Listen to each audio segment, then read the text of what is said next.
Rasanya Pak, biasa, seperti jamu rasanya, nggak ada bedanya. Saudara. Tukar Pak, nggak usah lah.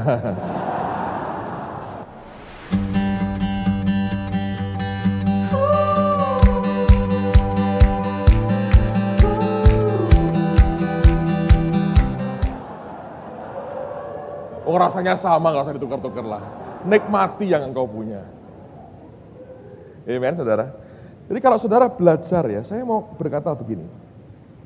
Bukan hanya kita inilah benih, tapi apapun yang Allah berikan dalam hidup kita, itu juga berupa benih. Nah, ada beberapa hal soal benih. Dengar baik-baik. Yang pertama, apa sih hebatnya benih itu? Ada sebuah cerita menarik. Ini true story, saudara. Ada seorang ahli biologis yang membuat akan research ya. Dia ambil sebuah kacang, tahu kacangnya? Dan tentu bukan kacang Garuda, kacang dua kelinci, bukan ya. Kacang-kacang yang masih mentah itu, saudara. Dia teliti semua unsur dalam kacang itu. Komposisinya apa saja. Dia teliti dengan cermat. Berapa persen yang ada setiap kacang itu. Kemudian dia carikan unsur-unsur dari luar. Dia satukan berbagai unsur itu. Dia buat persis seperti kacang asli. Tapi ini buatan. Semua unsurnya sama. Tapi dia rangkum, dia jadiin satu. Kemudian dia tanam bersama-sama. Kacang asli ditanam, kacang tiruan ditanam. Yang asli tumbuh, yang tempelan-tempelan itu hancur, busuk. Bedanya di mana, saudara? Semua unsurnya sama. Yang beda pada apanya? Kehidupan. Nangkap, saudara? Benih itu nggak ada apa-apanya, kecuali ada kehidupan di dalamnya. Yang mata telanjang nggak bisa ngerti, saudara. Selama kehidupan Tuhan di dalam kita itu nyata, benih itu ada manfaatnya. Itu dasarnya. Kalau kehidupannya hilang, hilang semuanya. Nah, saya mau cerita apa adanya gini. Akhir-akhir ini kita tahu bahwa Tuhan bekerja dengan dahsyat sekali. Dan sebagai seorang gembala, saya mengerti sebetulnya jeritan hati dari sebagian besar gembala, atau bahkan semuanya kalau saya boleh katakan. Kalau dibuka isi hatinya, tidak ada gembala yang bahagia jemaatnya tidak tumbuh, nggak ada. Semua ingin lihat jemaatnya tumbuh, semua. Sudah sekian tahun nggak ada pertumbuhan, frustrasi, saudara. Waduh, dia akan, apapun yang bisa dia buat, akan dia buat. Minimal menurut saya hampir semua atau semua gembala punya hati seperti itu. Sebagian ingin jumlah yang bisa puluhan ribu, ribuan. Sebagian berkata, aku nambah setahun 10 aja, aku sudah bahagia. Tapi tetap orang ingin growth, ingin pertumbuhan. Nah, banyak saya perhatikan hamba-hamba Tuhan ini yang kemudian cari jawaban atas pertumbuhan itu dengan cara belajar di berbagai gereja. Baik nggak Pak? Baik sekali. Tapi kalau dilihat dari kulitnya aja, Anda akan rugi besar. Contoh begini. Dengar, oh sekarang yang maju itu gereja dengan sistem sel. Anda datang ke sebuah gereja yang aplikasikan sel. Sel pun itu modelnya macam-macam. Ada selnya Lawrence Kong, ada selnya City Harvest, itu lain. Ada yang Pak Obaja buat itu apa? Kelompok berapa? 12. Itu lain lagi. Ada sekarang yang model baru ini katanya apa? Gereja rumah. Segala macam gitu. Itu kalau Anda pelajari semua, loh ini pakai ini maju, ini pakai ini maju, ini pakai ini maju. Sel belajar ini. Wah, ini caranya betul ini. Pulang, kumpulkan semua. Sekarang gereja sel. Atur ya, begini. Mulai diatur. Dengar, wah Solo luar biasa nih. Kelompok ini sistem 12, lari ke Solo belajar. Pulang, maaf saudara-saudara, keliru kita ini. Bongkar lagi, 12 12 ya, 12. Lalu ada yang protes, Pak, kalau 12 ada Yudasnya 1, Pak. 11 saja katanya. Ya Yudas kita gantung dulu katanya. Ya rubah sistem 11 katanya, rubah 11. Dengar lagi ada gereja rumah. Wah apalagi itu, belajar lagi. Oh iya, ya sudah, gedung gereja kita jual. Ayo masuk rumah-rumah. Segala macam. Bingung jemaatnya. Dengar lagi, wah ini Betani luar biasa. Apanya? Pujian penyembahannya. Belajar ke Pak Niko. Diajari, wah pujian penyembahan. Ngangkat tangan harus dari bawah ke atas. Ya memang toh. Lalu segala macam dipraktekkan. Anda datang lagi. Cara kita pujian salah. Harus dirubah. Dengar lagi, gereja itu maju. Kenapa? Oh dia PI-nya luar biasa. Berbondong-bondong ke sana belajar. Iya PI-nya. Jangan hanya nyanyi-nyanyi, PI. Semua yang baik di luar dikumpulkan. Saya jamin saudara. Hasilnya itu jemaat dan pengurus gereja frustrasi lihat pendetanya. Ini mau kemana nih orang ini sebetulnya? Nah, ternyata kalau Anda mau jujur memperhatikan, semua pertumbuhan itu sebetulnya dimulai dengan adanya kehidupan. Di situ ketika roh Allah dibiarkan bekerja, di setiap lokal itu roh Tuhan memberikan ide bagaimana cara mereka menumbuhkan diri mereka bersama dengan Dia. Dan itu merupakan kunci dari segala sesuatunya. Kehidupan itu kalau tidak ada, kalau itu hilang saudara sekalian, maka semuanya akan sirna dan tidak ada gunanya. Kita harus kerja dan pertama-tama yang harus dominan dalam kehidupan kita adalah roh Tuhan sendiri. Saya selalu berkata di gereja, saya berkata Roh Kudus, Engkau Tuan rumah kami. Engkau pemilik gereja ini, Engkau pemimpin kami. Engkau yang menghimpunkan anak-anak-Mu hadir. Dan semua ini karena Engkau sendiri. Satu hari saya lagi makan malam dengan seorang gembala sidang dari Jakarta. Dia teman baik dari hamba Tuhan Pam Seward. 2 tahun lalu dia ngajar, tahun lalu berhalangan datang. Dan kalau bisa tahun ini datang akan baik. Orang ini orang Amerika tapi tinggal di Nepal. Ini orang kalau Anda ketemu dengan dia, perempuan tapi gagah perkasa, saudara. Artinya, rohnya itu berani sekali. Masuk penjara ya, tak omongin terus terang. Masuk penjara di Nepal. Itu dia bilang, penjara itu tidak ada lantainya. Kenapa? Karena nyampur dengan kotoran manusia setinggi lutut. Bayangin, saudara. Itu nggak pernah dibuang. Jadi itu tikus semua nyampur di situ karena itu tempat tikus pesta. Tapi itu kotoran manusia setinggi lutut. Dan dia tinggal di situ dengan 2 orang, yang satu yang perempuan sakit keras parah, akhirnya dikeluarkan dan dipulangkan ke negaranya, hampir mati itu. Tapi dia bertahan di penjara itu. Kuat, dan dia yang paksa petugas penjara keluarkan temannya. Dia bilang tahan aku, tapi ini orang mau mati, keluarkan. Akhirnya dikeluarkan dan orang ini, waduh saya berkata hebat sekali. Saya bilang perempuan bisa gitu ya. Perlu roh yang luar biasa, saudara. Tapi itulah benihnya Tuhan, saudara. Mesti luar biasa. Nah, ini teman saya ini, orang Jakarta, dia bawa Pam Seward, kami makan sama-sama. Pada waktu itu Pak Samuel Elkanah almarhum masih hidup ya, dan kami ngobrol, dan dia berkata begini, saya terus terang hampir nyuratin seorang gembala di luar negeri. Karena dia begitu getol mempromosikan sistem gerejanya. Padahal kalau kita dengar khotbahnya, kita sebenarnya sadar yang membuat dia maju bukan sistemnya, tapi roh Tuhan di dalam gereja itu bekerja. Itulah inti kehidupan, saudara. Seorang hamba Tuhan namanya Benjamin Wong, kita pernah kerjasama, dia gembala sidang sebuah gereja di Hong Kong. Orangnya itu wajahnya kayak Jackie Chan, saudara. Cuman dia nggak bisa kungfu, tapi lucunya sama. Dia datang ke Semarang, dia pernah ikut ninjau Getsemani dan kami pernah bicara, kami pernah kerjasama merintis gereja untuk teman-teman TKW di Hong Kong. Dan sekarang sudah selesai, tugas kami tak selain dia semua TKW di Hong Kong. Dia berkata begini ya, dia buat riset. Dia berkata bahwa ternyata pertumbuhan gereja itu terjadi bukan karena manajemen. Semua sistem dan manajemen hanya membantu mempercepat.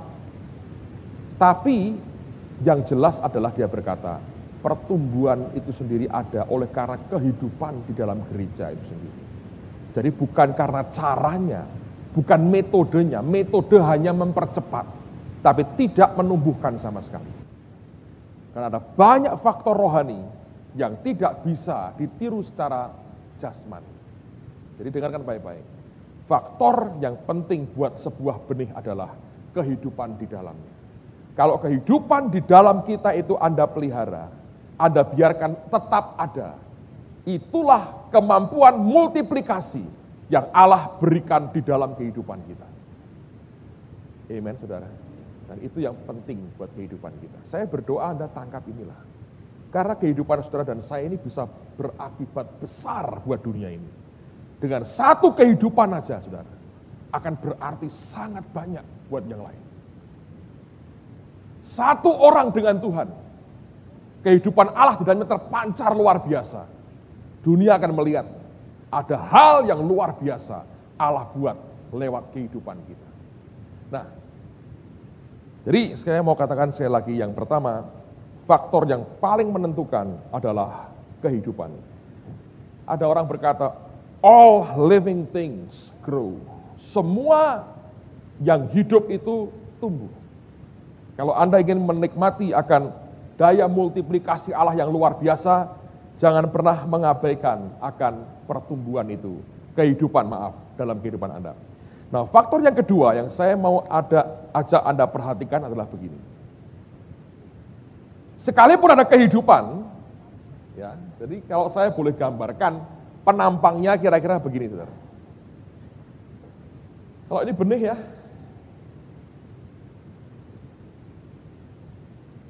saya pikir saya bagi dua lah. Yang di dalam inilah yang tidak kelihatan ini, ada kehidupan di dalamnya. Tapi bagian luar ini adalah bagian kulit. Kehidupan di dalam ini harus bisa menembus keluar. Baru kemudian tunas ini akan muncul. Nangkap, saudara? Jadi yang mesti dipatahkan pertama adalah kulitnya. Bagaimana kulit dipatahkan? Benih ini harus mati. Gak ada choice. Anda dan saya benih ya. Kecuali unless Anda belajar die to self. Mati dari semua ego, kemauan dan kedagingan kita. Mengizinkan Tuhan memproses kita sampai kulit luar kita crack, pecah, das. Kehidupan di dalam tidak bisa keluar. Tapi kalau yang di luar ini, kedagingan kita ini bisa pecah, disalibkan, disangkali, yang di dalam ini akan luar biasa. Saya pikir orang-orang yang dipakai Tuhan dengan dahsyat, orang-orang yang berhasil, yang berbuah begitu besar dalam hidupnya, saya menghargai pertama-tama oleh karena harga yang dia bayar bersama dengan Tuhan. Saya menghormati karunia-Nya, saya menghormati bagaimana Allah pakai dia, tapi saya tahu itu hanya akibat dari apa yang pernah dia bayar bersama dengan Tuhan. Ketidakmampuan kita mengerti cara Allah bekerja, yaitu bahwa kita harus die to self. Mati atas kehendak dan kemauan daging kita.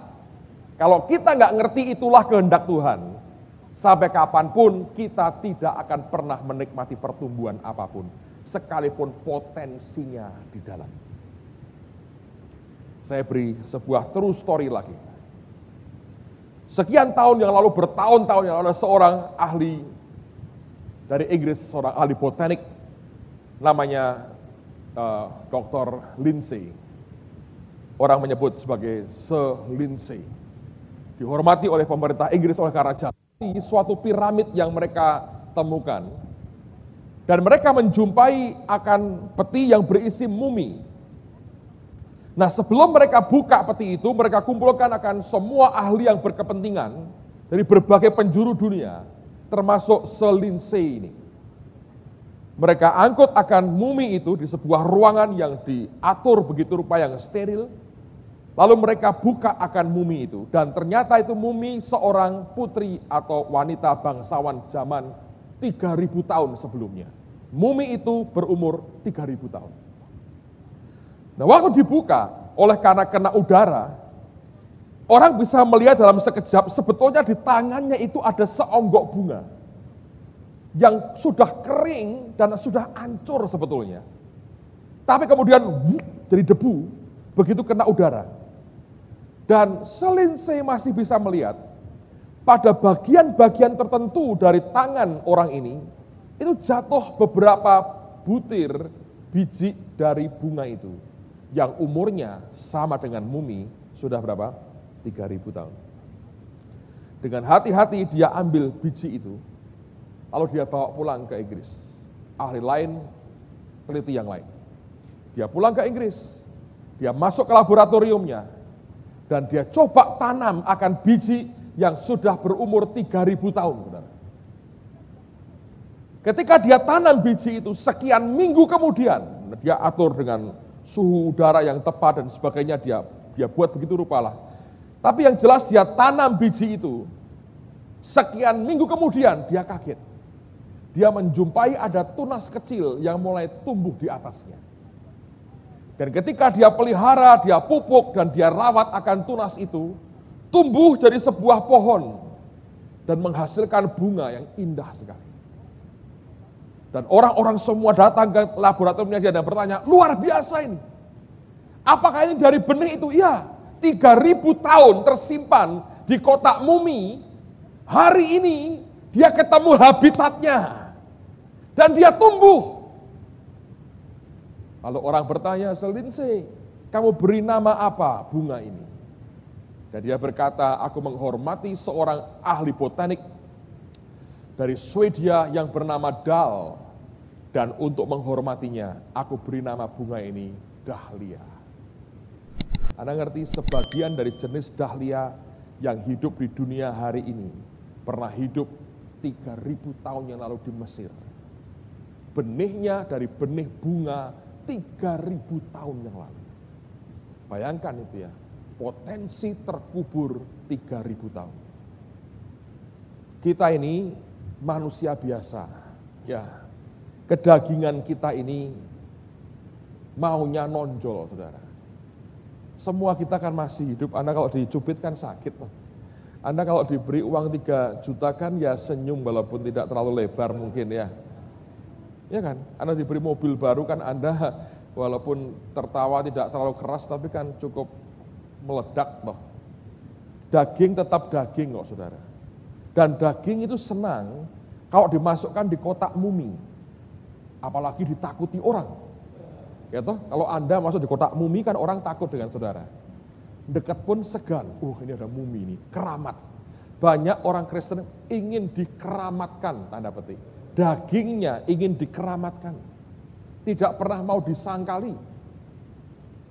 Apalagi depannya dikasih kemenyan gitu. Wah, Anda berkata, ha. Daging kita itu begitu, saudara. Kenyataan. Semua yang nyinggung perasaan kita, langsung dalam nama Yesus iblis. Kita ini kan ingin dikeramatkan. Tidak mau diinjak sedikit pun, saudara. Tidak mau dipermalukan, tidak mau direndahkan, tidak mau dipertanyakan kemampuan kita. Kita ingin dihormati, ingin jadi yang terbaik, dan selalu ingin nonjol, selalu ingin nampak, wow, gua yang paling hebat. Tapi itu daging.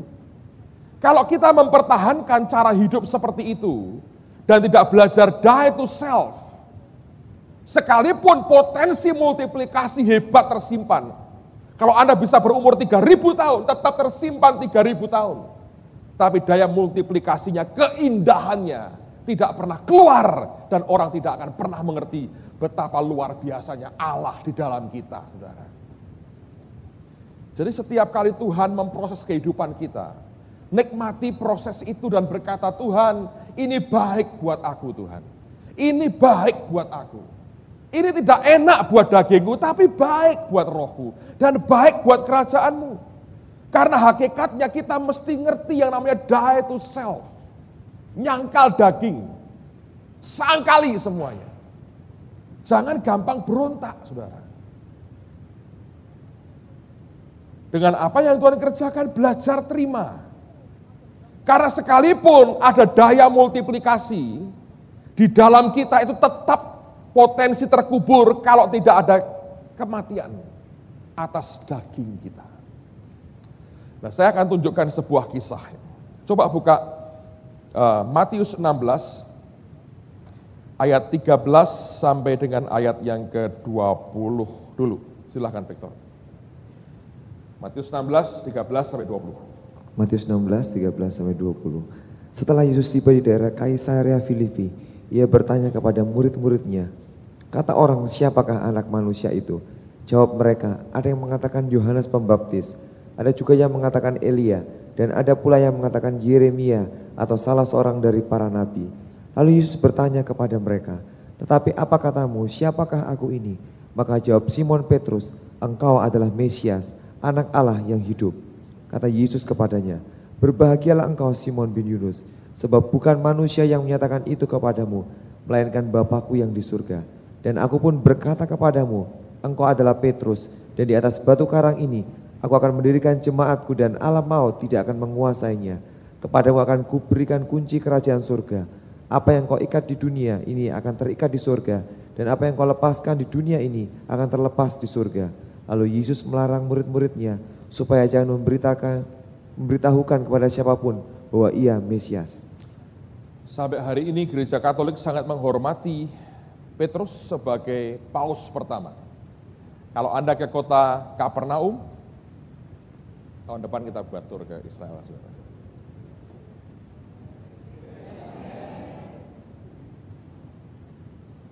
Mahal Pak, itu kan menurut kita.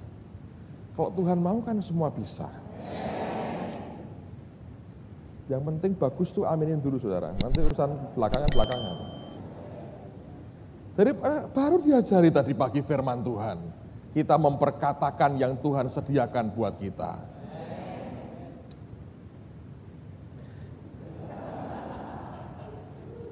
Saya ngajari jemaat saya gini saudara, merayu Tuhan. Saya bilang, aku ini gembalamu sudah 5 kali loh. Kamu ngomong Tuhan, pendeta aku aja 5 kali, masa sekalipun aku gak pernah, malu dong katanya. Nah, rayulah Tuhan, siapa tahu tergerak hatinya, saya berkata gitu. Ya, kenyataan hampir semua staf yang ikut dengan saya nggak bayar mereka. Mereka nggak perlu bayar. Anugerah Tuhan kan, saudara. Nah, kalau Anda ke Kapernaum, Anda akan ketemu dengan patungnya Petrus gede dari tembaga kali ya, Victor ya. Ini baru saya lihat tahun ini karena tahun lalu Paus berkunjung ke sana. Ya, Paus kan keturunannya Paus pertama. Jadi Petrus itu dihormati sekali. Lalu kemudian itu patungnya gede. Victor mungkin foto di bawahnya kali. Dan itu adalah dia bawa 2 barang di tangannya. Satu itu tongkat gembala. Ya, itu kan menandakan ketika Tuhan berkata, "Gembalakanlah domba-dombaku." Yang kedua dia bawa 2 kunci. Dari Petrus itu dikatakan juru kuncinya surga. Jadi kalau dia membuka, surga terbuka. Tutup. Padamu aku berikan kunci kerajaan surga. Jadi nanti kalau Anda masuk, katanya banyak orang berkata gitu ya, saya nggak percaya itu. Anda mati, ketemunya Petrus duluan. Cek namamu siapa? Yudas, bukan katanya. Nah, itu kuncinya jangan lihat. Ada cerita begini, saudara. Ada seorang wanita, dia rupanya agak jahat gitu ya. Jadi sakit, dioperasi, dokternya diomongin macam-macam, dimarah-marahin, akhirnya dibius, dioperasi. Nggak lama dia terbangun, saudara. Terbangun, dia kaget, dokternya kok lain. Dia bilang, dokter, Anda siapa? Yang tadi yang operasi saya bukan kamu. Orang ini berkata, memang bukan. Kamu siapa? Saya Rasul Petrus, katanya. Rupanya mati ini orang, saudara. Besok tertawanya tidak apa-apa. Nah, saya mau beritahu saudara ya. Dia bertanya begini kepada murid-muridnya. Kata orang, siapa aku? Mau ada ngomong ini. Oh, oke, nggak perlu lah. Menurut kamu siapa aku? Yang lain semua diam. Petrus berkata, kemarin saya bacakan, "You are the Christ, the Son of the living God." Engkau adalah Kristus, anak Allah yang hidup. Dan dia berkata, "Berbahagialah engkau, Simon bin Yunus, karena darah dan daging tidak mewahyukan itu kepadamu, tapi Bapakku di surga yang mewahyukan kepadamu." Dan dia berkata, "Engkau Petrus." Nah, saya punya Alkitab bagus sekali, The Message. Ini terjemahan dengan bahasa sehari-hari. Tapi ini translation, bukan tafsiran. Kalau The Living Bible itu lebih loose sekali, tapi ini betul-betul diterjemahkan, cuma pakai bahasa yang kita bisa mengerti, dan dalam sekali cara dia memberikan ekspresinya, itu yang saya suka. Ini bukan Alkitab patokan saya, tapi ini sebagai pembanding lah, bagus sekali. Dan dia berkata begini, "This is the rock on which I will put together my church." Dia berkata, inilah batu karang di mana aku akan taruhkan bangun akan gerejaku di atasnya. A church so expansive with energy. Gereja yang akan begitu ekspansif dengan energi, yang punya energi yang begitu ekspansif. Kita ini gereja yang ekspansif dan penuh dengan energinya Allah. Luar biasa ya. Lalu dia berkata begini kepada Petrus, "And that's not all. You will have complete and free access to God's kingdom." Wah, luar biasa. Engkau akan punya akses, jalan masuk yang lengkap, ya toh? Dan free, cuma-cuma ke dalam kerajaanku.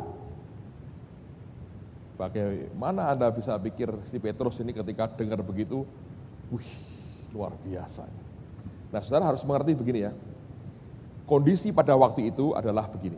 Situasi orang-orang sekitar Yesus itu situasi yang sangat politis sekali.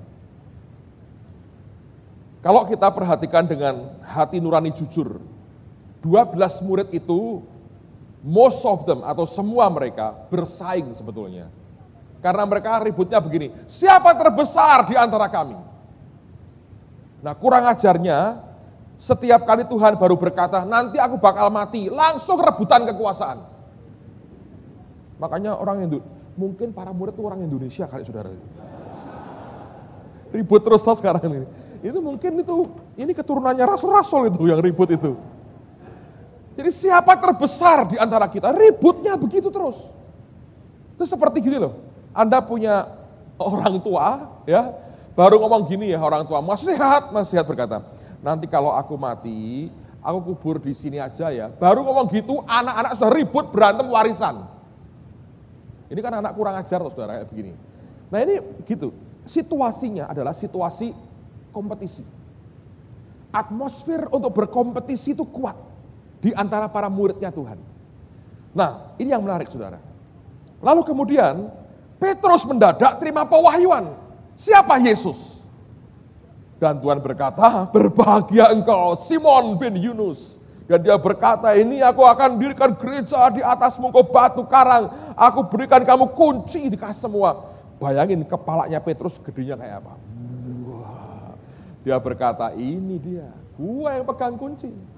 Jelas aku yang terbesar. Dan yang kedua Anda harus ingat, kenapa mereka berkompetisi? Sebab dalam frame, bingkai pikiran mereka itu duniawi sekali. Mereka hanya mengerti sebagian kecil dari rencana Yesus yang besar. Mereka hanya tahunya begini, pokoknya ini ya Mesias datang, nanti kita akan perang melawan orang Romawi. Romawi datang, Tuhan akan membawa angin badai, mereka disingkirkan semua. Tanah Israel akan merdeka, Yesus jadi raja. Petrus Perdana Menteri. Yudas Menteri Keuangan. Repot. Yohanes Menteri apa? Energi. Mau datangkan api dari langit tuh, Menteri Energi. Jadi bayangan mereka politis. Ikut Tuhan adalah aku akan jadi orang hebat. Makanya mereka rebutan kekuasaan. Lalu Yohanes dan Yakobus merasa kalah saingan sama Petrus, maminya diajuin, Nyonya Zebedius. Berkata, "Mah, tolong ngomongin Tuhan dong. Siapa tahu dengan hati ibu dia terenyuh, dia jatuh hati. Mamanya datang, Tante Zebedius ini berkata, Tuhan, tolong ya nanti kalau KKN, kalau engkau dalam kemuliaan yang kanan kirimu anakku ya Tuhan, katanya. Dia bilang, kamu tidak tahu yang kamu minta. Kamu sanggup minum cawanku? Sanggup, kata mereka. Tanpa mikir panjang tuh, sanggup. Orang kalau sudah ambisius apapun, ya tidak ngitung harga yang dibayar, saudara. Nah ini situasinya pada waktu itu seperti itu. Anda bisa membaca ya. Begitu Petrus diberitahu, kamu ini Petrus. Wah, dari Simon itu kan artinya buluh. Dari buluh jadi batu karang, gagah saudara. Aku akan mendirikan jemaatku dan alam maut. Tidak akan bisa menguasainya. Dia berkata, aku berikan kunci. Wih, dia berkata luar biasa. Nubuatan hebat. Nah, dia berkata, tuh sudah jelas sekarang? Jelas? Siapa terbesar? Jelas ya? Jelas. Dengarin saudara. Ini yang persepsi yang salah akan apa yang Tuhan kerjakan, yang tercampur dengan ambisi manusia kita, itu akan membuat kita mempertahankan apa yang kita pikir akan kita dapat secara kedagingan. Dan di situ awalnya orang akan bisa berontak dan berbuat yang aneh-aneh terhadap Allahnya. Nah, banyak orang Kristen yang salah mengerti dengan ini. Saya ada cerita begini. Ada seorang teman, ini yang saya mau minta Anda itu dewasa ya. Kalau karena kita akan diisi banyak hamba Tuhan, beberapa dari mereka saya mengkonfirmasi mereka punya jawatan kenabian. Dan mereka akan bernubuat. Tapi ingatlah, nubuat itu adalah, apakah Pak, nubuat itu apakah pasti terjadi? Tergantung. Kalau nubuat itu ada if-nya, ada jikalaunya, ada syaratnya, dan sebagian besar nubuat itu ada syaratnya, maka nubuat itu mesti dibaca sebagai suatu kemungkinan yang Tuhan bisa lakukan dalam hidupmu. Karena Petrus berkata, ada yang namanya panggilan dan pilihan. Kata Petrus, panggilan Tuhan yang panggil kita, keputusannya Anda, mau nggak ikut dia? Sebab ada syaratnya. Tapi nubuat itu penting untuk membuktikan kepada kita apa yang Allah rencanakan buat kehidupan kita. Tapi pilihan setiap harinya tergantung kita. Ngerti saudara? Ini ada teman dinubuati orang, oh kamu akan dipakai jadi nabi. Sejak hari itu jalan kayak nabi. Tapi yang saya tidak happy adalah kerjaannya apa? Ngutuki orang terus. Kalau orang ribut dengan dia, kutuki. Ribut dengan dia, kutuki. Saya berkata, loh ini kok nabi kok ngutuk terus? Bileam aja nggak berani ngutuk-ngutuk begitu ya. Ini lebih jahat dari Bileam ini. Tanpa diperintah ngutuk sana, ngutuk sini, nggak pernah ngomong yang baik. Dan selalu ditegur, dia berkata, aku kan nabi. Loh kan keliru, saudara. Ngerti? Nangkapnya itu keliru. Dia berpikir kenabian itu adalah jabatan yang mengerikan dan powerful, penuh kuasa, orang tunduk kepadaku, kalau tidak kutuki. Salah. Petrus salah persepsi. Dia tidak nangkap betul yang Tuhan mau. Dia tidak pernah mau mengerti dan tidak dan belum bisa mengerti. Yang Tuhan lakukan tidak seperti yang dia duga. Nah, sekarang teruskan saudara. Lalu Yesus mulai ceritakan. Jadi gini ya, ini yang seperti Pak Paulus tanyakan pada hari pertama. What-nya sudah tahu, tapi how-nya gimana? Ini penting, betul. Kalau hanya tahu what-nya, apa itu, semua orang ngerti tak? Tapi how, ini yang penting. Nah 6 bulan inilah how-nya saudara. Nah saya beri contoh kehidupannya Petrus. Dia tahu what-nya ini Mesias. The Son of the Living God. Dia ngerti. Siapa dia? Ngerti. But how? Gimana tergenapinya ini? Gimana gereja yang pintu alam maut tidak bisa bertahan menguasainya? Gimana itu ngikat dan melepaskan? How? Gimana bisa masuk ke situ? Nah, perhatikan ayat berikutnya, lihat pada ayat yang selanjutnya, Anda lihat let's see ayat 21 sampai 23. Silakan Victor. Sejak waktu itu Yesus mulai menyatakan kepada murid-muridnya bahwa ia harus pergi ke Yerusalem dan menanggung banyak penderitaan dari pihak tua-tua, imam-imam kepala dan ahli-ahli Taurat, lalu dibunuh dan dibangkitkan pada hari ketiga. Tetapi Petrus menarik Yesus ke samping dan menegur dia, katanya, Tuhan, kiranya Allah menjauhkan hal itu sekali-kali tak akan menimpa engkau. Maka Yesus berpaling dan berkata kepada Petrus, enyahlah iblis, engkau suatu batu sandungan bagiku, sebab engkau bukan memikirkan apa yang dipikirkan Allah, melainkan apa yang dipikirkan manusia. Bayangin, orang kalau sudah ambisius, saudara, Yesus pun dihardik, saudara. Itu kalau enggak orang hebat, susah loh ketemu orang begitu, saudara. Makanya dia waktu dihardik sama Paulus di depan umum, dia diam aja. Sadar, oh dulu aku kayak begitu katanya. Dulu bukan, kalau Paulus mending, Yesus gua hardik. Kenapa kok bisa begitu, saudara? Sekali-kali tidak akan menimpa engkau. Dan dia berkata, Tuhan akan menjauhkan daripadamu. Dia pakai nama Tuhan, dia berani berkata, tidak bakal terjadi. Why? Sebab Petrus kaget. Loh, ini kan akan mendirikan kerajaan surga nih. Nanti ya, Anda perhatikan nih, sampai dia bangkit, mau naik ke surga. Di Kisah Rasul, pertanyaannya sama. Kapan kau mau menegakkan kerajaan bagi Israel? Ngerti gak? Itu di mindsetnya, itu kingdom secara jasmani. Dalam waktu singkat, harus bebas dari orang Romawi. Nah, waktu Yesus mulai ngomong soal kematiannya, grogi dia, saudara. Loh, kalau dia mati, lah ini Perdana Menterinya ikut siapa? Ngerti ya? Sudah hebat-hebat, punya kunci, punya segala macam, jadi juru kunci. Di Kapernaum tuh gede kuncinya, saudara, gede berat, saudara. Bayangin juru kunci, dia mati. Katanya nubuatin aku, gereja dibangun, Allah maut gak bisa menguasai. Nah kalau gereja, Allah maut gak bisa menang, nah kalau dia bisa kalah sama maut, kok mati, gak bisa masuk, gak bisa match di sini. Dengar Pak ya, Petrus tahu what-nya, how-nya, jangan. Bahwa untuk semua yang Allah pernah janjikan dan akan dia buat, caranya harus lewat kematian. Itu yang dia nggak bisa ngerti, saudara. Sebab dalam pikirannya diliputi dengan ambisi manusianya. Dia diberikan Tuhan benih yang luar biasa. Semua kehidupan Tuhan dimasukkan dalam hidupnya. Tapi orang ini tidak ngerti bahwa untuk membuat semua itu tumbuh, harus lewat kematian. Kita lompat dulu ya, saudara ya. Lihat di Yohanes 12, ntar kembali ke Matius 16. Yohanes 12 ayat 20 sampai 24. Silakan Victor. Yohanes 12, 20, 24. Yohanes 12, 20 sampai 24. Di antara mereka yang berangkat untuk beribadah pada hari raya itu, terdapat beberapa orang Yunani. Orang-orang itu pergi kepada Filipus dan yang berasal dari Betsaida di Galilea, lalu berkata kepadanya, Tuhan, kami ingin bertemu dengan Yesus. Filipus pergi memberitahukannya kepada Andreas.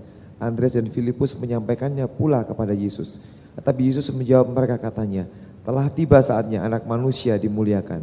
Aku berkata kepadamu, sesungguhnya jikalau biji gandum tidak jatuh ke dalam tanah dan mati, ia tetap satu biji saja.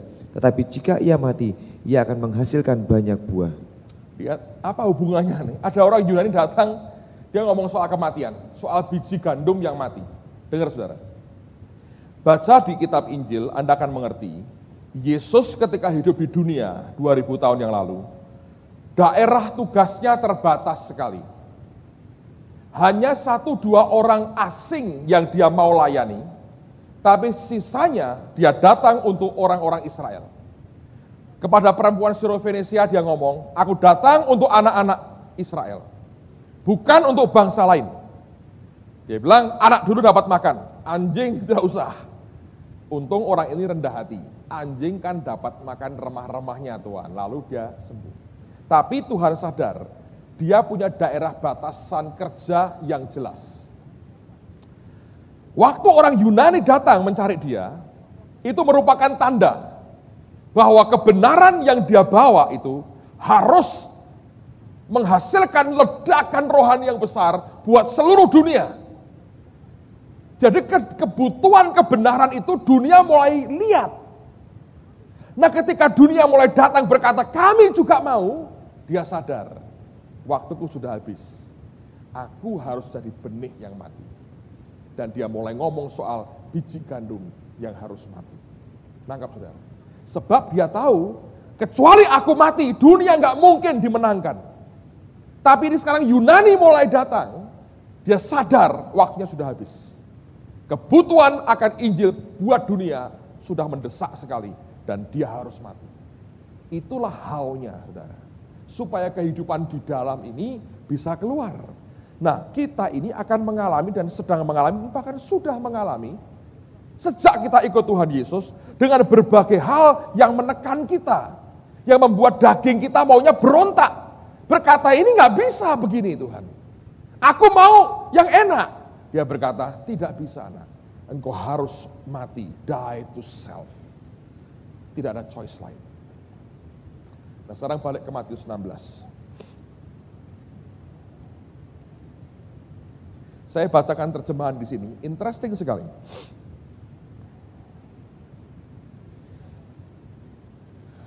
Petrus berkata, impossible master, that can never be. Dia berkata, tidak mungkin Tuhan, itu tidak akan pernah bisa terjadi. Tapi Yesus ngomong begini, Peter, get out of my way, nyingkir dari jalanku. Satan, get lost. Dia tangking setan. Dan dia berkata, you have no idea how God works. Engkau nggak ngerti bagaimana cara Allah kerja. See? Tuhan tegur Petrus, dia berkata, you have no idea how God works.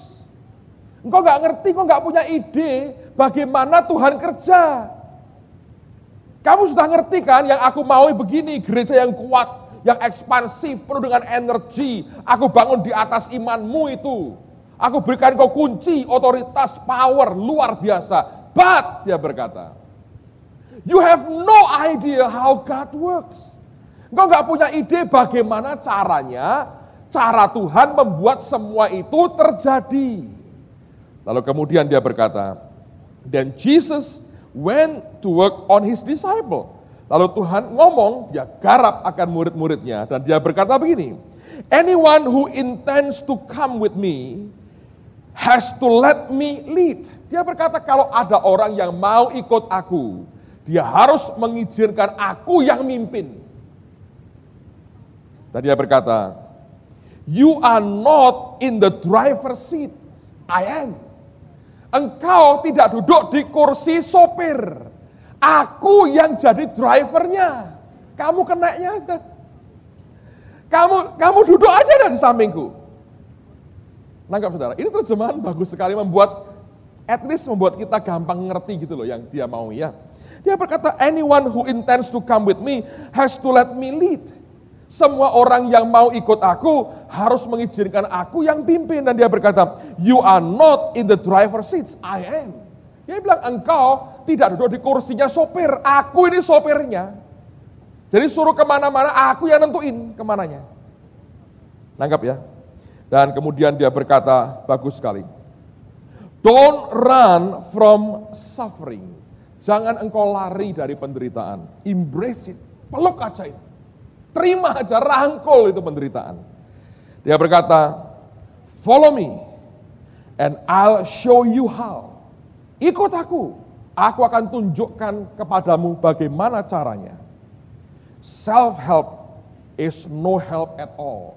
Menolong diri sendiri tidak menolong sama sekali. Self-sacrifice is the way, my way, dia berkata. Mengorbankan diri sendiri adalah jalannya. Itu jalanku. To finding yourself. Untuk engkau bisa menemukan dirimu sendiri. Your true self. Kenyataan dirimu seperti apa. Dengan cara sacrifice and suffering. Korban dan penderitaan itu membuat engkau kenal siapa dirimu. Waktu engkau mengalami tekanan, boom, keluar. Apakah tandukmu keluar? Ataukah senyummu yang melebar? Anda akan kenal siapa dirimu lewat pressure, suffering, tekanan. Nah, ini terjadi saudara. Benih kehidupan di dalam ini hanya bisa meledak keluar jikalau Anda mengerti bahwa jalan itu adalah jalan kematian. Petrus dan berkata, you have no idea how God works. How-nya kamu gak ngerti. bahwa untuk itu you have to die to self. Ngerti saudara? Lewat apa? Berbagai peristiwa, berbagai cara, berbagai macam manusia yang datang menekan kehidupan kita. Lalu Allah mau lihat reaksi kita apa dengan apa yang dikerjakan. Sebentar kita akan break, tapi setelah break, dengar baik-baik, saya akan mulai dengan sebuah perjalanan lihat akan hidup Abraham. Saya akan buat beberapa kejutan buat saudara, tapi saya mau katakan kepada Anda, semua tokoh-tokoh di Alkitab ngerti namanya die to self. Mari berdiri sama-sama saudara.